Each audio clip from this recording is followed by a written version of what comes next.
आज से 400 साल पहले पूरी दुनिया ने मोहब्बत की दास्तान रकम होती हुई देखी होगी, जिसमें शाहजहां ने अपनी बीवी मुमताज़ के लिए एक ताज महल तामीर करवाया था, जिसे आज सारी दुनिया देखने के लिए आती है।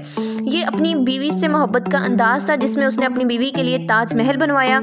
इसी तरह आज हाल ही की दास्तान जो तारीख ने दोबारा दोहराई है, जिसमें मैं आपको बताती जाऊँ कि उमरकोट के रहने वाले 65 साला गुलाम रसूल ने अपनी बीवी की मोहब्बत में उनकी वफ़ात के बाद कब्रिस्तान में एक मिनी ताजमहल की तर्ज की खूबसूरत इमारत तामीर करवा डाली, जिसमें उसने अपनी बीवी से मोहब्बत का अंदाज बयान किया है। जिस तरह शाहजहां ने अपनी बीवी के लिए ताजमहल बनवाया था, इसी तरह उसने कब्रिस्तान में ताजमहल की तरह एक छोटा मिनी ताजमहल तामीर करवा डाला।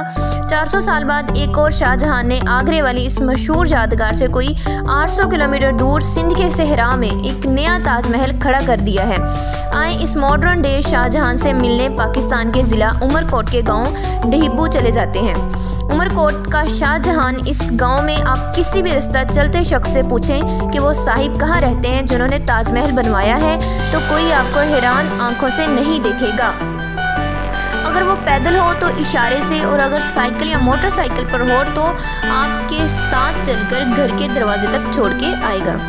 लंबी सफ़ेद दाढ़ी वाले 65 साला अब्दुल रसूल पल्ली को यहाँ हर कोई जानता है।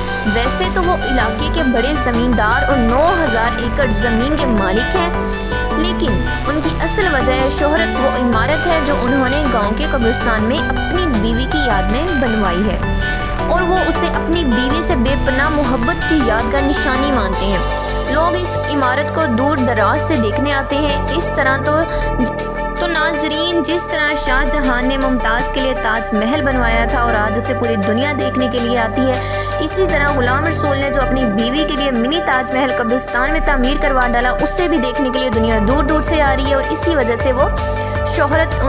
से उन्होंने शोहरत पाई, और आज लोग दूर दराज से ये महल देखने के लिए आते हैं।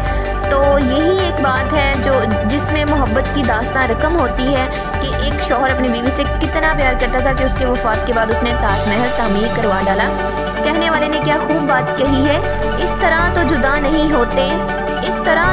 नहीं होते, छोड़ते हैं कोई निशानी भी, जिस तरह के गुलाम रसूल ने एक निशानी छोड़ी है अपनी बीवी की मोहब्बत में, जो कि तमाम मोहब्बत करने वालों के लिए एक बाइस फ़ख्र की बात है, और आने वाली नस्लों के लिए ये एक बहुत अच्छा लेसन भी है कि शौहर की अपनी बीवी से ऐसी ही मोहब्बत होनी चाहिए।